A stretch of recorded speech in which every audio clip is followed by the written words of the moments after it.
Good afternoon and welcome once again to with Deborah Fennella. And today in the hot seat is the lovely Steve Beer. Now, Steve has gone through quite a lot in his life. He's battled with mental health. He's also been bullied. He's battled with obesity and his weight, and at times been under extreme pressure due to the bullying, that he's also had suicidal thoughts as well.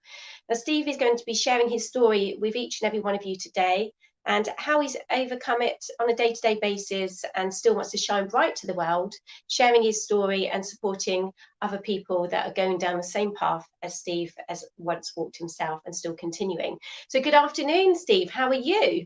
I'm fine, thank you. Deborah, thank you. Oh, you're welcome. So sorry about the technical hitches. We had a few technical hitches today. It's so lovely to be able to join you in the hot seat with Deborah Fennella. Now, please, Steve, please can you share a little bit about yourself and your story? I know that you've appeared on this morning talking about your experiences and everything that you've gone through, and you've also been on Channel 5's TV show Too Fat to Work as well. Now, your path has not been easy, Steve, has it? Because you've suffered a lot with mental health, you've been bullied about your weight, and you still continue to want to help other people that are going through the same path as you. So please can you tell our viewers a little bit about yourself and everything you've gone through? Yeah, well, it all started in 2015, really.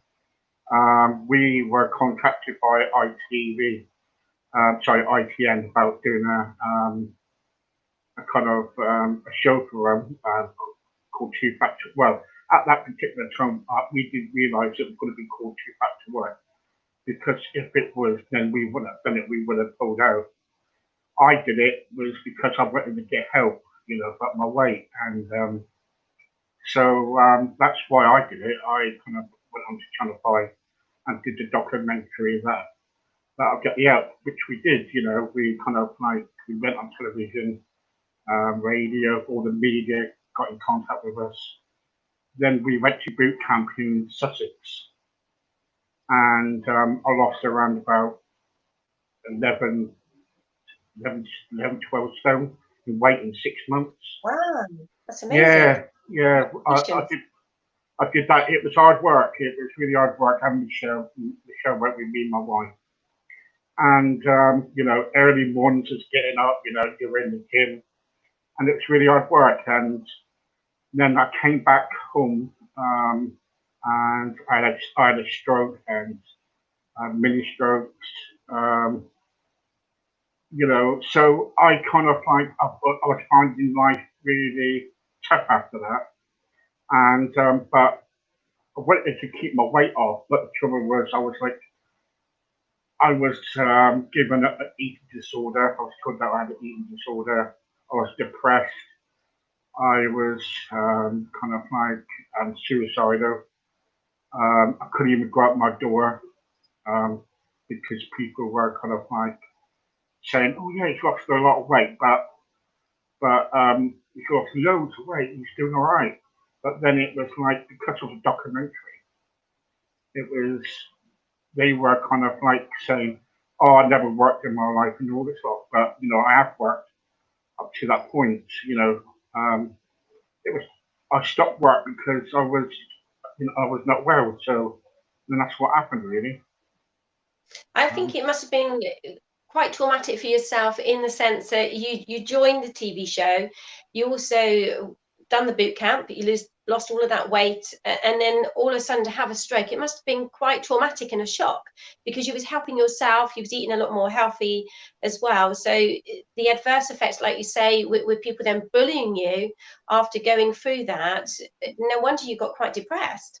Because yes, I think a lot of people only see what they want to see, and unfortunately a lot of people do tend to judge a book by its cover rather than actually reading the contents to understand that person and their journey and what they've gone through as well. So I want to congratulate you, Steve, to be honest.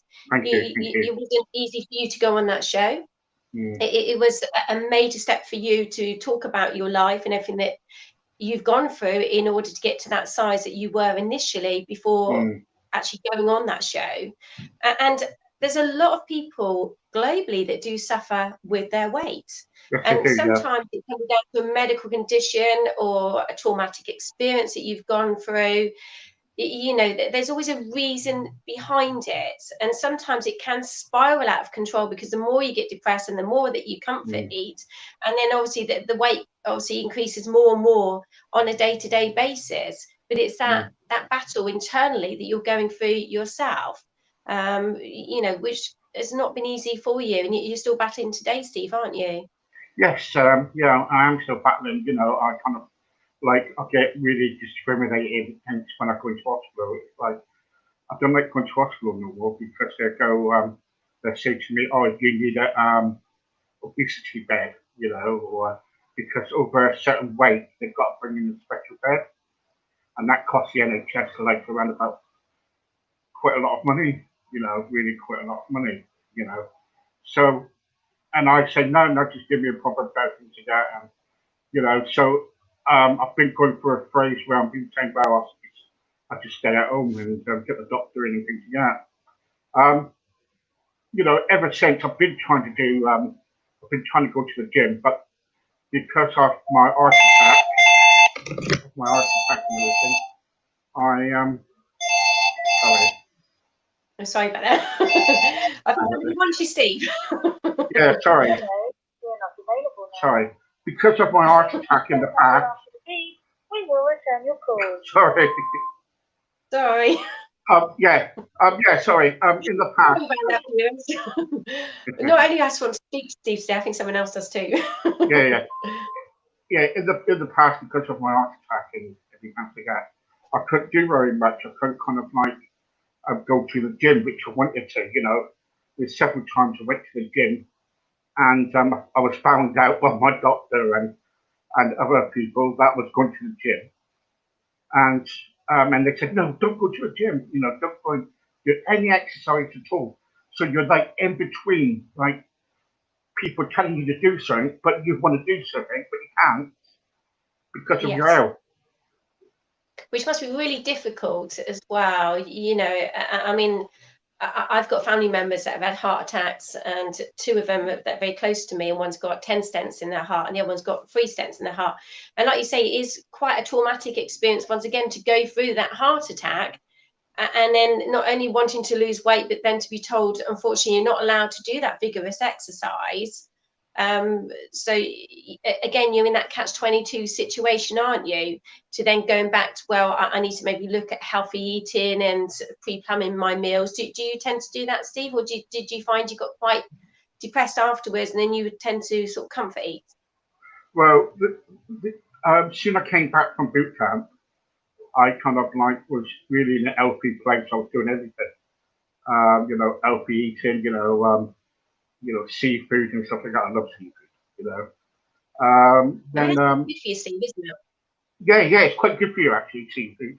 You know, so I was kind of like, you know, eating. I was going to the gym, but then after the heart attack, that was it. I was at home again, and the trouble is, when you're at home and you can't do anything, you know, you're stuck in a rut. You know what I mean? You're stuck. And we've had the COVID lockdown as well, haven't we, Steve? Which has not been easy for a lot of people. And I think a lot of people, you know, would be even today sort of battling with their health. I mean, the good thing is gyms are now going to be opening up, I think, very shortly. Will help people. But when you're in complete lockdown, it doesn't make things easy at all, does it? With everything we've gone through with the COVID. And then I think a lot of people have been getting depressed during the restriction period and the COVID experience that we've all had to go through it. So it's been real tough. And I think it's a sort of double whammy for you, Steve. We're battling with your mental health, battling with your weight, and the next minute to be in total lockdown where you're not allowed to go out unless you just pop into the shops or something like that. But the worst thing is to go to the shops and then someone start judging you, because I know you've actually said to me that people have actually spat on you. I mean, that is awful. How can people even do something like that? That's so cruel. Yeah, I wanted to make a TV program, make a film about it, about awareness film about it.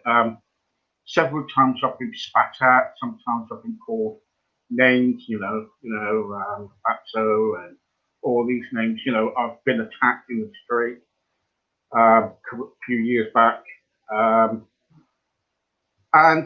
the trouble is, we live in a world now there is obesity. There is, we live in the world that's around us. But the trouble is, you've got atheists out there. And what they want to do is they want to kind of like put people down who are obese. And the trouble is, you don't know what the problem is behind that obesity. They could be, they could be depressed. There could be all sorts. There's things going on, in their story. Now, I just can't understand it where you come to a point in your life, like, soon they get judged, then they give up. Do you get me? What they do is they kind of, I think also when people judge, sorry to interrupt, Steve, I think when people do tend to judge, it's lack of understanding. And sometimes behind it is actually fear, or maybe they've gone through a similar issue to you. And sometimes people self-loathe themselves, they don't love and accept themselves, and they have low self-worth and low self-esteem. So sometimes people would judge because they've got an issue with their weight, or the opposite, where maybe they don't want to eat because they're frightened of putting on weight. I mean, we're all different. We're all made completely different. We're all different shapes and sizes. We are all unique in this world, and it is okay to be different. I mean, my son went through bullying at school, and he's got asthma, and he was really poorly. He had recurring chest infections and bronchiectasis, and I was backwards and forwards to the hospital, and he was on steroids, and he just ballooned. And he got really badly bullied. So I can really relate to you to the extent I had to pull him out of school because it was knocking his confidence, his self-esteem. And now he's an adult, he's 21. He's a qualified PTI instructor, and he's also a qualified nutritionist, and he's lost all of his weight now. But it really had a knock-on effect on his confidence and self-esteem. And obviously being a Reiki master himself and a healer and also a life coach, I did a lot of work with my son. He done a lot of inner work himself as well to turn his life around. But at that time when he went through that stage, it was really tough. So, I can really relate what you're going through, Steve. And unfortunately, some people can be quite cruel. And there's no need to be like that. I've always said to my children, if there's any, if you haven't got anything nice to say, then don't say anything at all. Keep your opinions to yourself. And unfortunately, the society that we live in, not everyone is like that. They're not always kind with their words, and words do hurt. You plant that seed begins to grow, and you can cause more harm than good. So it's really important, everyone, please be kind, because at the end of the day, if someone's unkind to you and starts judging you, you wouldn't like it, and it would knock your confidence, your self-worth and self-esteem. And sometimes people will get so low that they'll commit suicide.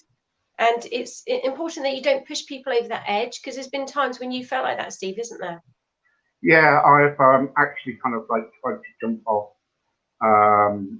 Tamar Bridge, which is in Plymouth. Have you ever been to Cornwall? I have. Yeah, well, that's the bridge from Devon. You go into Cornwall. I actually went to the middle of that and actually wanted to jump off it because I just had enough. And luckily, because I was a Christian around about years before that, in my faith, I came back to God recently with my faith and everything, because I believe that somebody saved me on that bridge. I was just going to say that. I think a guardian angel was watching over you that day. And I do think the lesson you're learning is to love yourself, Steve, just the way that you are. And unfortunately, a lot of people don't love themselves. But it's so important that we do love ourselves, because, we all have good points and bad points. But to see the goodness throughout your heart, within yourself, and to look at yourself through the eyes of love and not judgments, because quite often we will do that, Steve, or it's imposed upon you from your parents, your teachers, your elders, friends or acquaintances. And after a duration of time, you begin believing it, and it becomes part of your belief structure, even though it was nothing to do with, in the first place, other people's issues. I mean, a very wise friend said to me once, many years ago, what people think of you is none of your issue, it's their issue. But like Paul McKenna says, when people judge you, secretly they're inspired by you and they wish them more like you as well. Yeah, So sometimes changing that belief structure, but also your faith.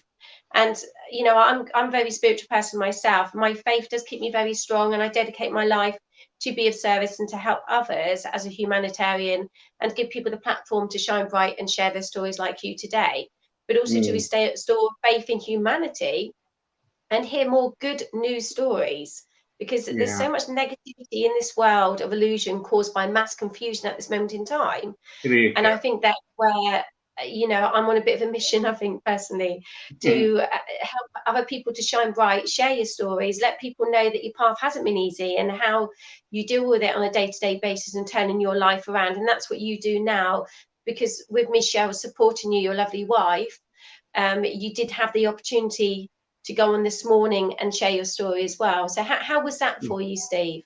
Yeah, we went the first time we went on this morning was about the documentary, and I think between me and you and the gatepost, I think they thought, well, you know, we won't do it, you know, we won't go to boot camp, because at that particular time there was a lot of press flying around. You know what the press, you know what the press is like. Yeah. So, you know, Yes. so that was flying around. But when we went back home after this morning, we went back and we go, right, Michelle said, you're not staying that long, we're going to do it. So this company who got in contact with us and took us away to boot camp, they came down late at night, I think it was the day after also, after being on this morning, and took us all the way to Hastings. And can you imagine it going to a boot camp? Because Michelle was going, Wasn't yeah. it scary? Michelle. Was you a bit scared and a bit daunted? Was it a bit like the boot camp, you know, when you join the forces, say, for instance, and in the army or the RAF? I mean, the army, I think, is more vigorous, sort of like training they put you through with the boot camp, don't they, rather than the RAF? But was it a bit like an assault course?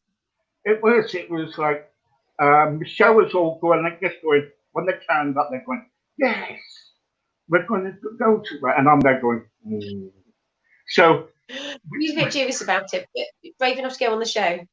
Yeah. So what happened was we went to boot camp and we stayed in this caravan, and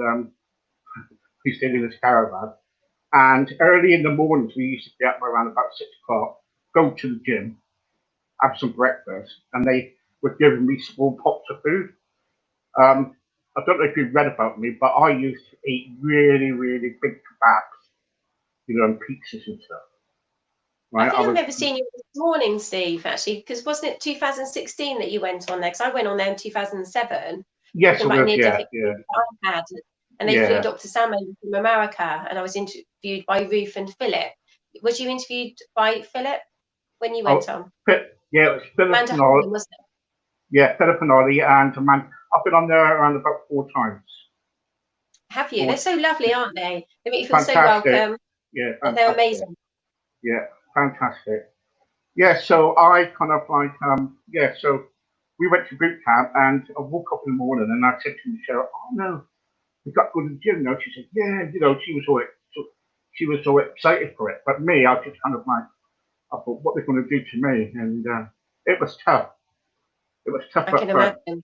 Yeah, I can't cope with it. You. So did Michelle participate then in the vigorous training? Did she sort of coach you along and she get involved in it? And also with the diet plan, did you support you that way? Yeah, both of us got involved in it, and that's fantastic. Yeah, Michelle, I think, how much weight did you lose, Michelle? Yeah, so Michelle lost 5 stone Congratulations, Michelle. Yeah, that's a lot of weight to lose, isn't it? 5 stone as well as 11 stone. That's a lot of weight. It was tough. It was tough going, but you know, it was like, you know, chucking tires around and boxing, and for me, because I was bigger than Michelle, it was like, and plus, only around about a month before that, we got married anyway, so it was that I said to the it was like an honeymoon really, but no, it wasn't. It was just kind of, it was tough going. So how long was you actually at boot camp for together, Steve? Was it like a week or 6 weeks training? No, it was 6 months. 6 months. 6 months. Yeah. Wow, that's a long time, 6 months, isn't it? So during that time of the 6 months, did they do counselling with you and sort of like empowerment with you to believe in yourself in order to turn your life around? Did they get you to set initial goals as well, where you would like to see yourself in a year's time in order to take necessary steps to achieve it? Yes, the company was really good. What they did was they showed me how to cook, properly, cook healthy meals and everything. And they kind of also like sort my food out on a daily basis. By dinner time, when we all went upstairs for dinner, it was like a little pot, and that was my dinner. You know what I mean? Bit of salad, and that was it. And for me, it takes a while to get used to that, doesn't it? Like you say, because you're used to having obviously a certain amount of food on your plate, to go from, like, say for instance, a normal big size plate to a very small pot.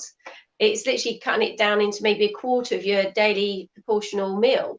So, and obviously you'd be quite hungry then afterwards, and it's your body then having to learn to adjust to eating a lot smaller meals, which does take time as well. But you was obviously psyched up for it mentally and determined, right, yes, I've had this amazing opportunity to go on this show, to join this boot camp.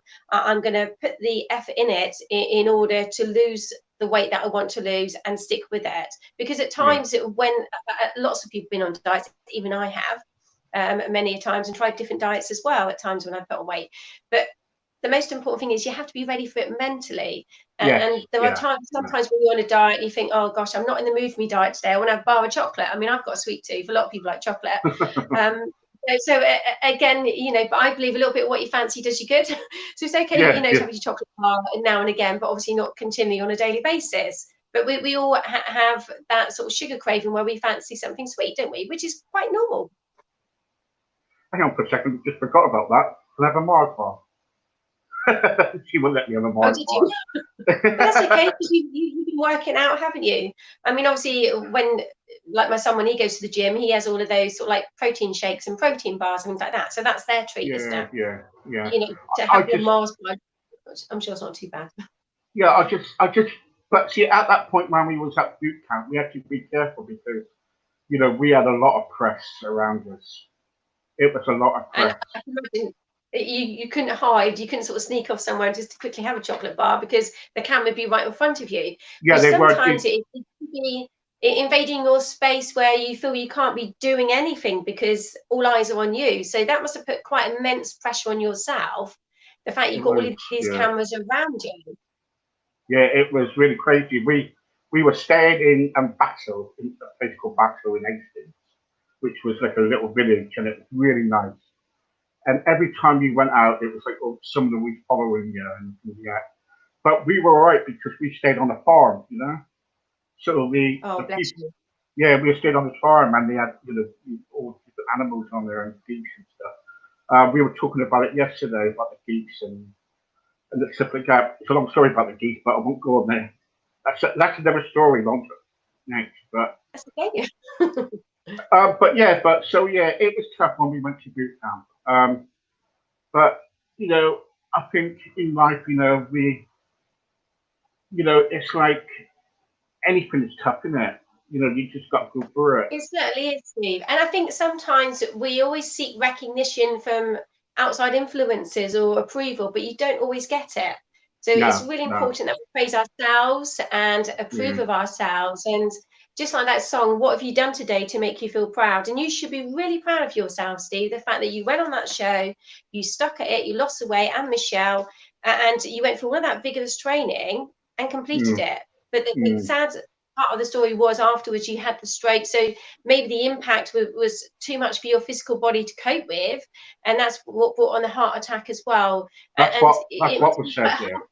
For you, because all you want to do is lose that weight, and you took those initial steps to lose that weight, and then next minute you had that stroke and that heart attack, and it's going right down that slide, isn't it? And that slippery slope once again, and then the mental health and battling, and then people start bullying you again, the fact you're putting on the weight which wasn't your fault because you lost weight, but then you had the stroke and the heart attack, which could happen to anybody. When I had the stroke and the heart attack, I was really down, I was really depressed, and I was sectioned Was you? That Yeah, must be awful for you. was it 24 hours, was it? Well, I think it was about 24 hours or section for it, and because they wanted to kind of like give you assessment, that's what they do. And when you go into a psychiatric unit, you know, people will look at you and think, you know, oh, stigma, he's this and that, he's got, he's mentally ill and all this lot.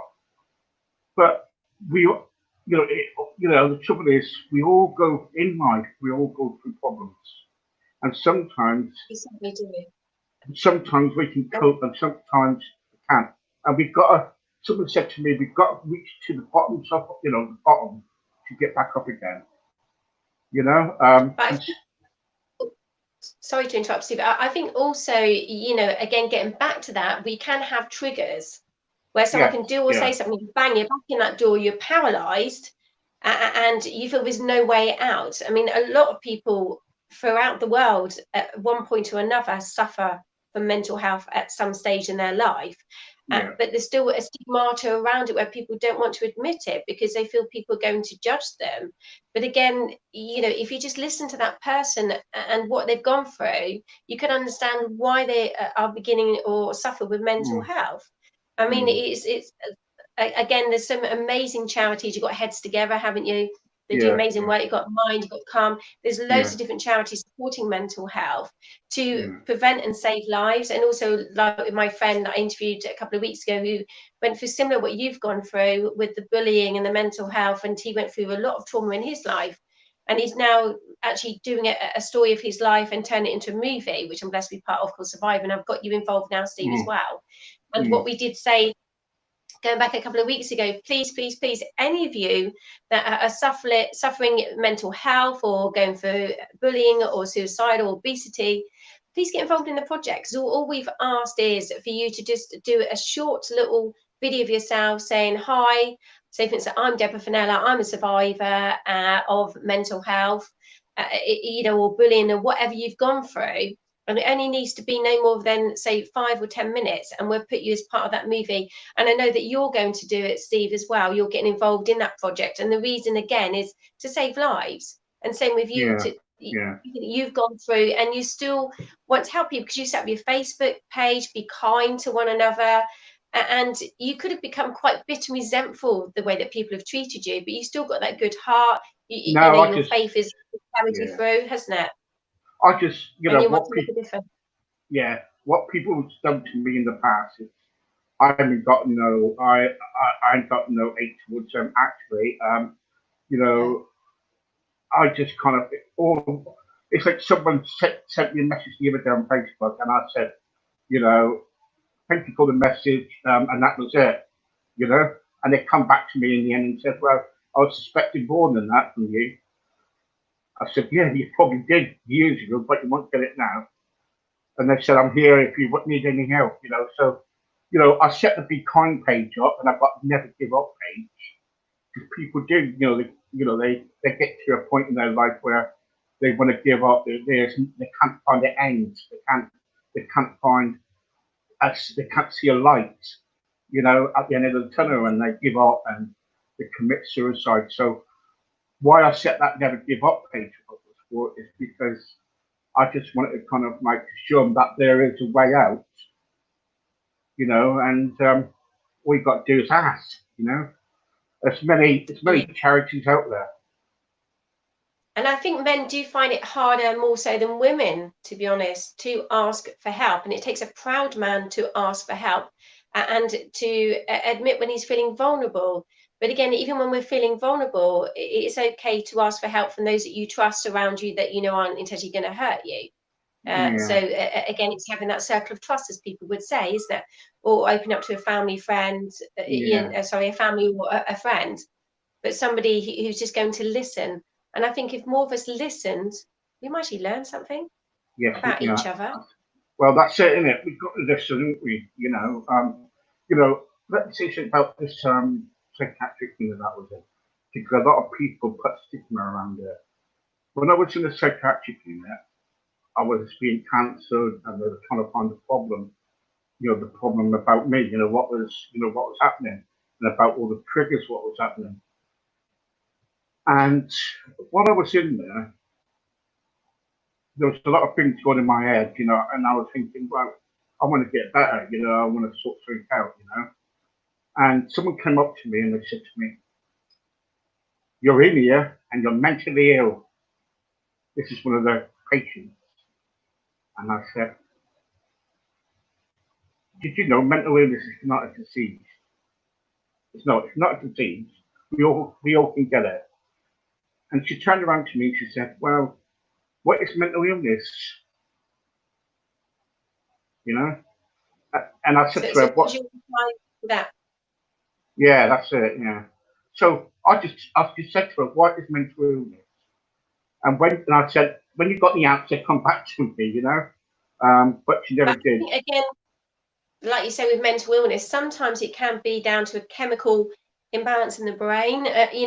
Women do go through the menopause, and that can affect you mentally, and that's when you're given HRT, that Yeah. also antidepressants. There's a lot of people that in the world that are on antidepressants, but I do believe if you retrace your steps and go back down everything that you've gone through previously in your path that's led you to depression, then you can fully understand yourself a little bit more. And sometimes it is, well, most often actually, it's down to a traumatic experience. Yes. I mean, Yeah. sadly, Yeah. I lost a friend who suffered with mental health, and he did commit suicide by walking out in front of a car on a dual carriageway. And it Oh was no. very, very traumatic. And it was really sad because he had his whole life ahead of him. And there's a lot of people that will do that rather than ask for help. But it's good to talk.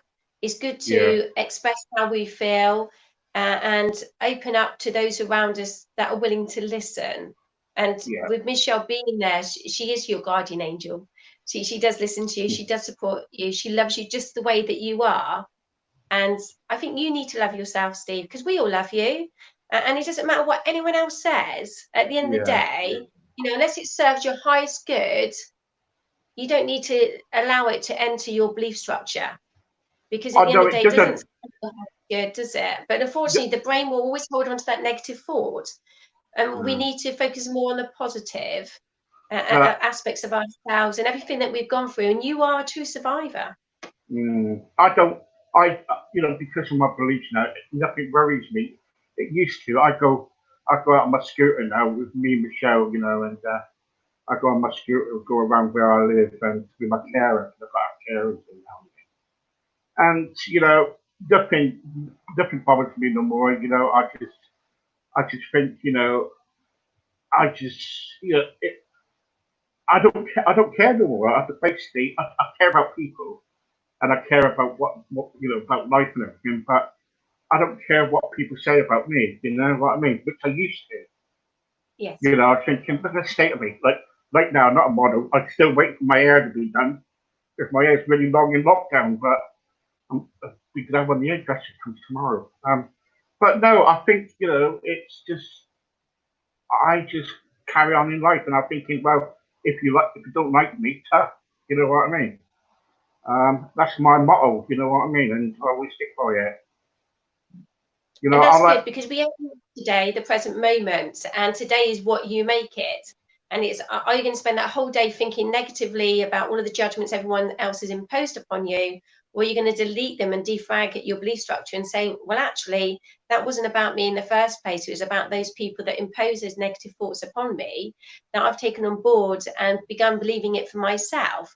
So just like deleting a computer, is okay to defrag your brain from time to time of all of those negative belief structures, and then put some positive ones in by starting off with you, because your primary relationship's with you first before anybody else, and how you see yourself. Yeah. And obviously with you now, Steve, you are learning self-acceptance with your faith, and you're learning to accept yourself, your life, and where you are, and your experiences that have led you to where you are today.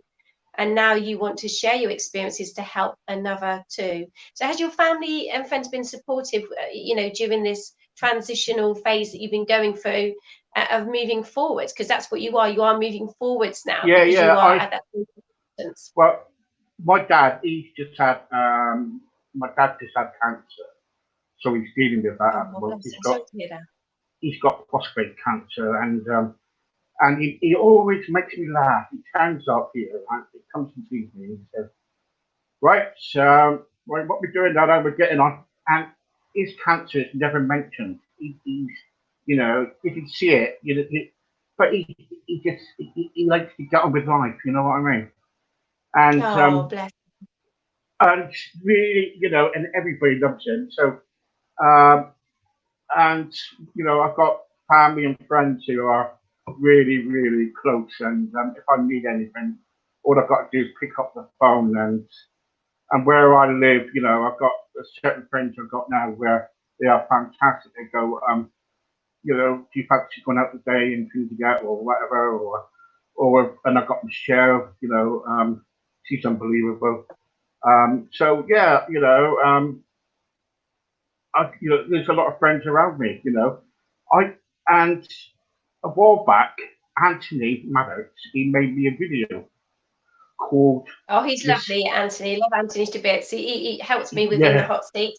Producer Moinul yeah, today, producer. He's amazing too, and so truly blessed and yeah. grateful. Thank you, Moinul. He made me a Facebook video called "This Is Me," right? And it was to show people that here I am, this is me, you know, and it And to show it, you know, you. yeah, that's it. And you know, I was surprised of it. You know, I was getting media inquiries about it. Why was it made and things like that. And then they did another video for me for you know from my carers. I don't know if you've seen that one about the carers. No, I haven't seen that. So Anthony done it recently because Anthony's done me loads of videos. And Yeah, again, with yeah, Anthony, he suffers with trigeminal neuralgia, yeah. I and know. his Yeah, mission globally, and he's constantly in pain, but all he wants to do is help others and put a smile on other people's faces.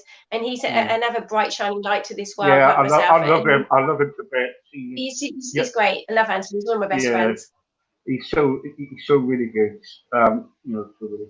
So anyway, so that's it really. I think you know, I just kind of like you know, I've got plans for the future. You know, we all have, haven't we? And I just don't want to keep looking past. So, what advice, Steve, would you give to somebody that's going down the same path that you've walked? What advice would you give to them in regards to not giving up and know there is a light at the end of the tunnel, and to trust and have faith, know that there is hope there?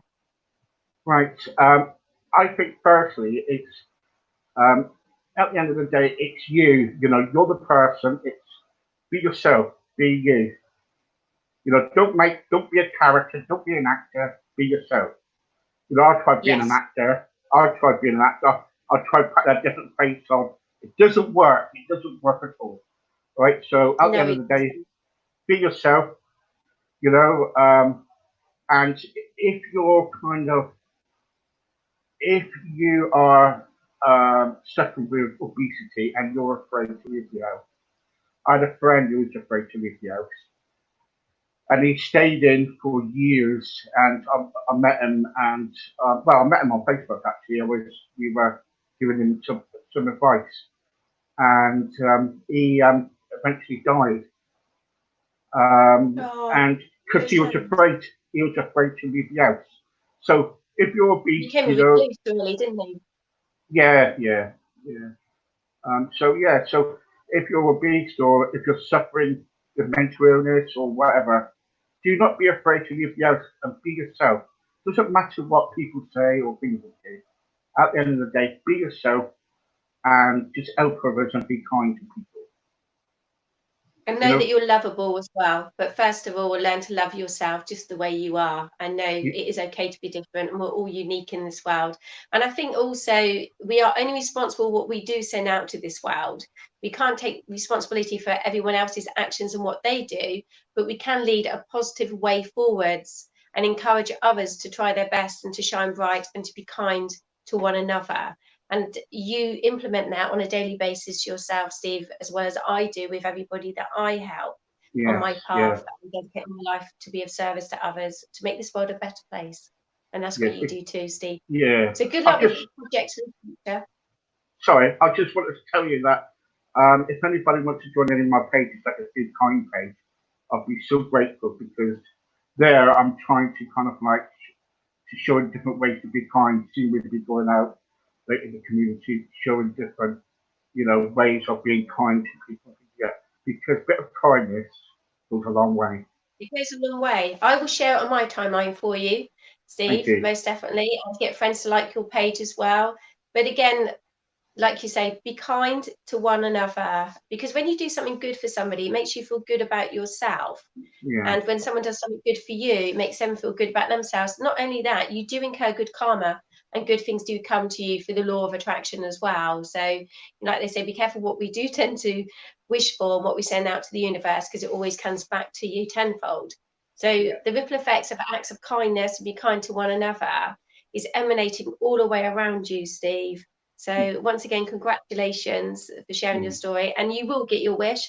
And I do feel you will get your movie done as well. And I will guide you in the right pathway, because I've got a lot of movie producers, friends and directors, and hopefully one of them can help you to share your story to this world, to help and inspire others not to give up, which is so important. Don't give So up. how can people contact you, Steve, if they would like to, you know, have a chat with you or seek a little bit of advice or guidance? How can our viewers contact you, please? They can contact me through my website. What I'll do, I'll send you my website details. It's, you know, it's www.stephenandmichellebeer.co.uk. But I will send that to you anyway. And on there's quite a bit. Or just on my Facebook, Steve Beer, you know, to leave me a message and I'll probably add them. Or be kind or never give up pages for yourself. I'm very respondent. I'll get back to you. And what we will do, we'll actually share those links on Facebook for each and every one of you as well, and on YouTube. So if you're on Facebook, are you on Twitter and Instagram as well? Because obviously yes, social media. Yeah. Have you got those pages set up on those particular media accounts as well? Yeah, it's Steve B on Twitter, and there's another one called Never Give Up on Twitter. Oh, thank you so much, Steve. I shall like that page for you too, because I'm on Twitter. And right, okay. But thank you very much for letting me come on, and you're welcome. It's been so lovely to talk to you, and sorry about the technical issues earlier that we had. And we did get there in the end, because we never give up. But thank you so much for talking to us today, and thank you to each and every one of you, our listeners and viewers, because without you, this show wouldn't be possible. And it is all about shining bright to this world and not being afraid to shine your light to this world, because more people like you are needed, and acts of kindness, and to be kind to one another. And I just want to say a huge thank you to Moinul for today, who's been very patient with me and helping me to do this show, and also my lovely best friend, which you can't see, she's just hiding behind the scenes, she might be a bit shy to show herself, TracyRicketts, and also my son Luke for helping today as well, and also to you, Steve. To each and every one of you, and if you'd like to appear on the show, you can contact us on In the Hot Seat TV Show at gmail.com. That's In the Hot Seat TV Show at gmail.com, and one of us will get back to you and book you in to the next available slot. So thank you so much to each and every one of you, and hope you have a blessed day. Bye for now.